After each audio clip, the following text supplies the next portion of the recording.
Welcome to The Explainer. Today, we are diving into a business idea that, honestly, it sounds almost too good to be true. One that might just flip a core belief of modern business right on its head. So let's just really think about this for a second. For decades, the story has been the same, right? Employee well-being, that's a cost, a nice to have, a luxury. But what if that entire assumption is just wrong?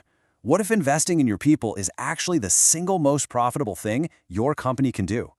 All right, so let's dig into this, because we're talking about a truly revolutionary business idea here. And it all comes down to one researcher who is looking at this old problem with a completely fresh set of eyes.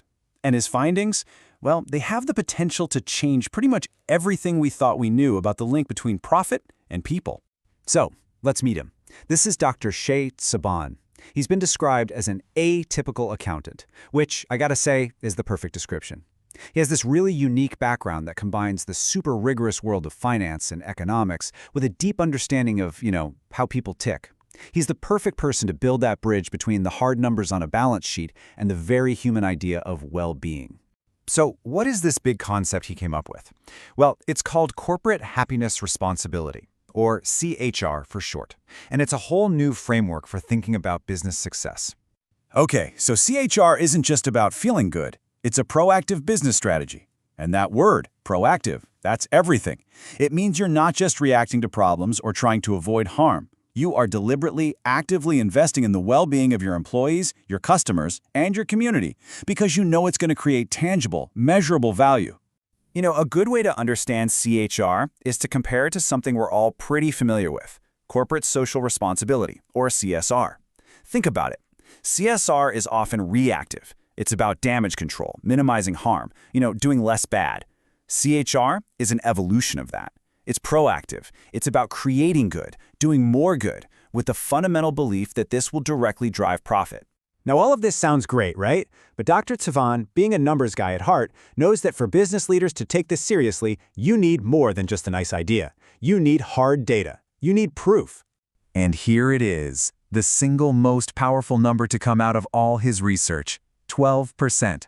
And that's not just some tiny bump. A 12% increase in productivity because your employees are happy? That is massive. Just think about what that means for any big organization.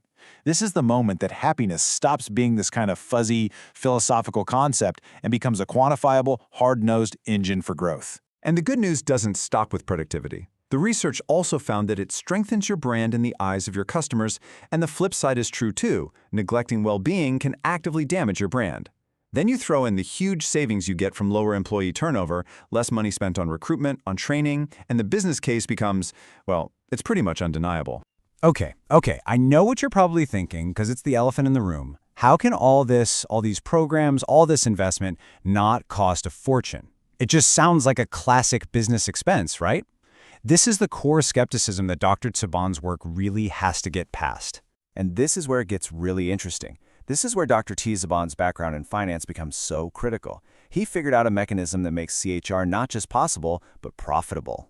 Just let this one sink in for a minute. This quote right here is the bombshell at the very heart of the research. After analyzing public companies all over Europe, the study found that promoting employee happiness and well-being doesn't actually add financial risk or significant cost. It completely shatters that old myth that you have to make a trade-off.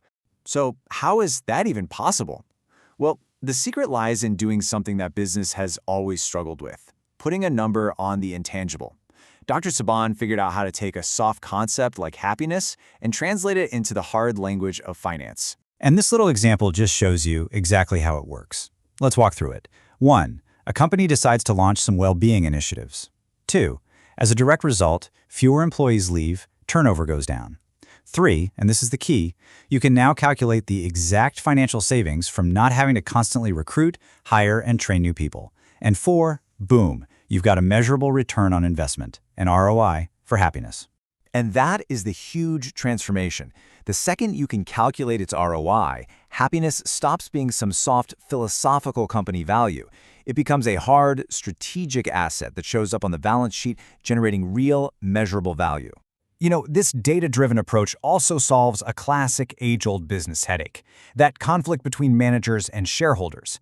You have managers who want to invest in their people for long-term growth, and you have shareholders who are often focused on short-term quarterly profits. CHR gives them a shared language. It proves to the shareholders that the long-term investment in people is exactly what drives the short-term profit they're looking for. It gets everyone's goals aligned.